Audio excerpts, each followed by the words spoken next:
Ensuite, le shir dit وَكُنْ شُجَاعًا صَابِرًا كَرِيمًا وَشَاكِرًا وَفَطِنًا حَلِيمًا. Sois courageux, patient et généreux, remerciant, intelligent et doux. Donc on continue avec les comportements que chacun doit avoir dans la vie de tous les jours. Et il dit le courage. Il faut être courageux. Il ne faut pas avoir peur de dénoncer les mensonges, l'injustice.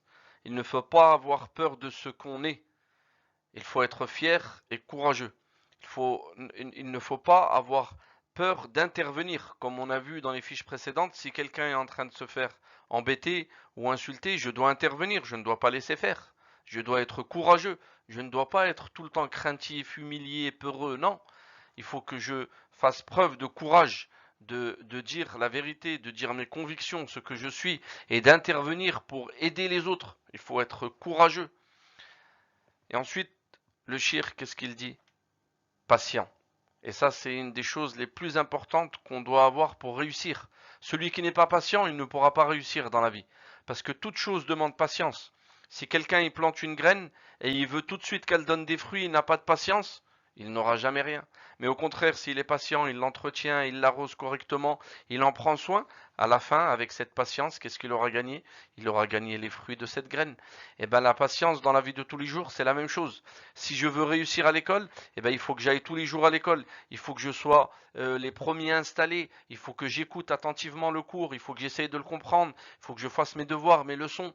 Si je veux apprendre le Coran, il faut que j'aille tous les jours à la mosquée pour apprendre. Ensuite, il faut que je révise correctement. Il faut que je sois patient. Et avec cette patience, j'aurai les fruits de la réussite, de ce que j'entreprends dans la vie. Il faut toujours être patient. Et ensuite, le cheikh, il dit généreux.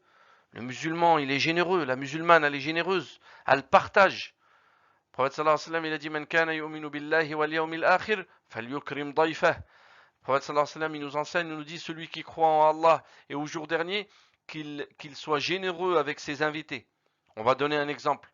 Si moi j'aime bien les chocolats, les bonbons, les Kinder, et que j'ai un copain qui vient à la maison, et que je garde ça pour moi et que je lui donne allez, des légumes que j'aime pas. Ah, je suis pas généreux. Non, au contraire. Si j'ai un invité, quelqu'un qui vient, un copain à moi à la maison, avec l'autorisation des parents bien évidemment, eh ben je lui donne de ce que j'aime. Je lui ramène tout ce que j'aime. Même si moi j'en ai pas assez pour moi, je lui donne à lui. Il faut être généreux. Et aussi, comme on a vu dans les fiches précédentes, avec les gens qui n'ont pas la chance d'avoir de la nourriture, comme nous tous les jours.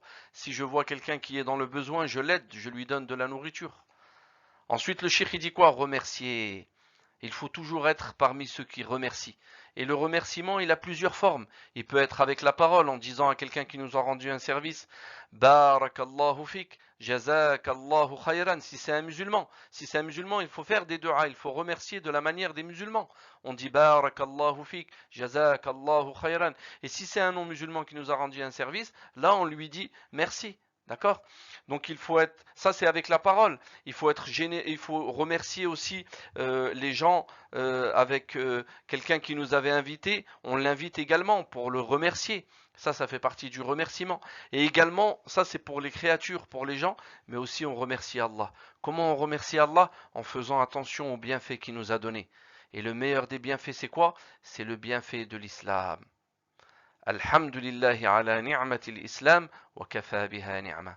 Louange à Allah, on remercie Allah qui nous a donné le bienfait de l'islam et ça suffit en vérité comme bienfait. Même si on n'a pas autre chose, ça nous suffit parce que c'est le plus grand des bienfaits que Allah puisse donner à quelqu'un. Donc on remercie et en remerciant, on préserve. D'accord? Allah il dit dans un verset wala in shakartum la azidannakum. Et si vous remerciez, eh ben je vais vous rajouter. Toujours remercier Allah Azzawajal pour les bienfaits qu'il nous donne. Et ensuite, il faut être intelligent. Il faut toujours faire preuve d'intelligence. Le musulman, la musulmane sont des personnes intelligentes.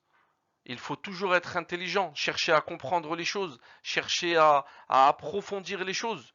Comme là, par exemple, on fait un cours, une explication rapide, mais ça n'empêche pas après d'approfondir chaque point qu'on a vu. Le courage, la patience, la générosité, le fait d'être remerciant, tout ça, il faut approfondir. Le musulman, la musulmane, il faut qu'ils soient des personnes intelligentes et cultivées.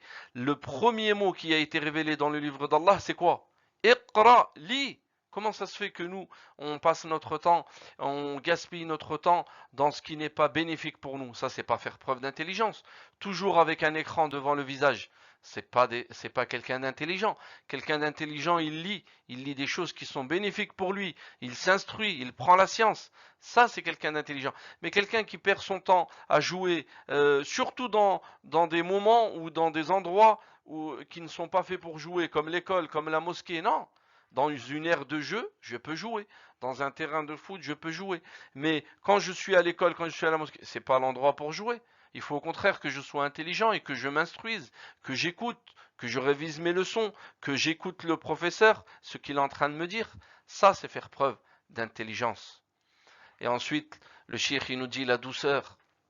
La douceur, surtout dans les temps dans lesquels on est, où il y a beaucoup de violence et d'énervement. C'est le contraire de l'énervement, la douceur. Un homme, il est venu voir le prophète sallallahu alayhi wa sallam, il lui a dit, donne-moi un conseil. Le prophète sallallahu alayhi wa sallam, il lui a dit, ne t'énerve pas. Ensuite, il lui a dit, donne-moi encore un autre conseil. Le prophète sallallahu alayhi wa sallam, il a dit, ne t'énerve pas. Ensuite, il lui a dit encore, donne-moi un conseil. Et même la troisième fois, il lui a dit, ne t'énerve pas. Le musulman, la musulmane ne s'énerve pas. Elle patiente, comme on a vu dans la fiche d'avant, et elle est douce. Quand elle veut faire passer une information, elle la fait passer avec douceur. Quand elle veut faire comprendre quelque chose, elle la fait passer avec douceur. Dans l'éducation, il y a de la douceur à avoir, mais il y a quand même une certaine rigueur. Il ne faut pas confondre.